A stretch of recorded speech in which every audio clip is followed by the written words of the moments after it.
முருகரோட ஆயுதம் இந்த வேல். இந்த வேல் எப்படி முருகருக்கு வெற்றியை தந்ததோ அதே மாதிரி இதை வைத்து வழிபடுறவங்களுக்கு கண்டிப்பா வெற்றி நிச்சயம்.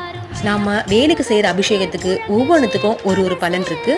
அது என்னன்னா, பால் அபிஷேகம் செய்யறவர்களுக்கு ஆயுள் அதிகரிக்கும், தயிர் அபிஷேகம் செய்வர்களுக்கு குழந்தை பாக்கியம் உண்டாகும், விபூதி அபிஷேகம் செய்வர்களுக்கு ஞானம் அதிகரிக்கும். இந்த மாதிரி பன்னீர் அபிஷேகம், பஞ்சாமிரத அபிஷேகம், பழச்சார் அபிஷேகம், இந்த மாதிரி எவ்வளோ வேணாலும் நம்ம செஞ்சுட்டு போகலாங்க. அது எல்லாமே அவங்கவுங்க வசதிக்கேற்ப செய்யலாம். முருகர் ரொம்ப எளிமையான தெய்வம். அவருக்கு நம்மளால முடிஞ்சது என்னவோ எவ்வளோ எளிமையாக வேணாலும் வழிபடலாம். அவர் பார்க்கறது நம்ம பக்தியை மட்டும்தான். நம்ம சின்ன வேலாக இருந்தாலும் சரி, பெரிய வேலாக இருந்தாலும் சரி, அதை வழிபடும் போது அது கூர்மையான இடத்துல மஞ்சள் குங்குமமோ இல்லைன்னா ஒரு லெமனோ அதில் கண்டிப்பாக வைக்கணும். செவ்வாய்க்கிழமைகளில் வர செவ்வாய் ஓரையில் இந்த வழிபாட்டு செய்கிறது ரொம்பவே விசேஷம். நீங்கள் நினைக்கிற காரியம் கண்டிப்பாக நிறைவேறும்.